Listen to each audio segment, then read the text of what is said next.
लाल तकड़ी ते तुलदे डिठेन, लाल तकड़ी ते तुलदे डिठेन, सियाणे गलियां च घुमदे डिठेन। लाल तकड़ी ते तुलदे डिठेन, सियाणे गलियां च घुमदे डिठेन। सन्ना दा रुल गया केड़ी गाल है, छाप गलियां च रुलदे डिठेन। मोहतरम जनाब उस्ताद साहिबान, हेडमास्टर साहब, ॿिया उस्ताद साहिबान ऐं प्यारा शागिर्द साथियों ऐं आयल महिमानो, सिंधु वादी जे मस्त हवान में सुबह जे महकंदड़ गुरड़न जी बरका पुरकश आसमान हेठ बेटा जे देश से रहंदड़ सभिनी दोस्तन के अस्सलाम वालेकुम। बाहर जी मौसम जे सुरीले पहर में ऐं मन मोहणे वक़्त में नए क्लास तरफा एक अलविदाई पार्टी जो इत्माम कयो है।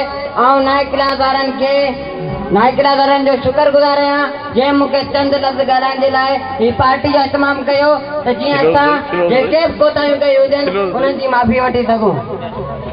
असां 5 साल इन इदारे में पढ़िया आहिनि, तालीम हासिल कई आहे, उन में तव्हां जो बि पिरायो आहे उहो असां ई ॼाणूं था।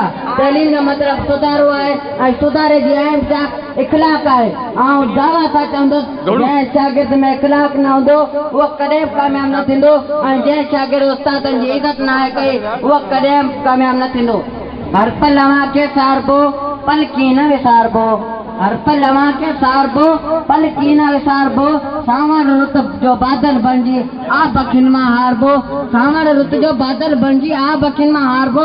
सारी रात जागी मन खे मेण जा ॻारबो, मरी त वञा हा मां पर, मरी त वञा हा मां पर, अव्हां जे यादनि सां पाण खे ॼारबो, अव्हां खे न विसारबो।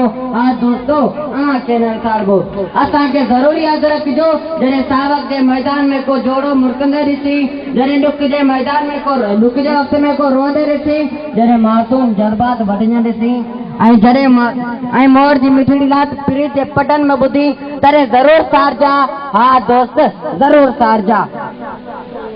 असां 5 सालनि में बि मुकमल न थी सघियासीं, उहे अधूरा सधूरा इंसान रहियासीं, न कॾहिं ख़तमु थींदासीं ऐं न ई मुकमल थींदासीं।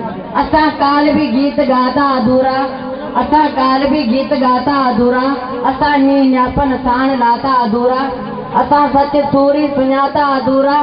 जफ़ान सां वेही वफ़ान खे तोरियो, जफ़ान सां वेही वफ़ान खे तोरियो, पढ़ी ते पारियो असां पंहिंजो पोरियो, रुगो रंग राजा अधूरा सधूरा, असां अॼु बि साॻिया अधूरा सधूरा। दोस्त असां हिते पंहिंजे मंज़िल ॾांहुं वञी रहिया आहियूं, उन्हनि में असांजे उस्ताद साहिबनि जे दुआनि जो सौदो खणणु लाज़मी आहे। ऐं आउं को गिरे जो ॾींहुं पढ़ा साहिब न आहियां जो लफ़्ज़नि जा अंबार लाइ छॾियां। ऐं एतिरो ई चवंदुसि त महिनत में अज़मत आहे।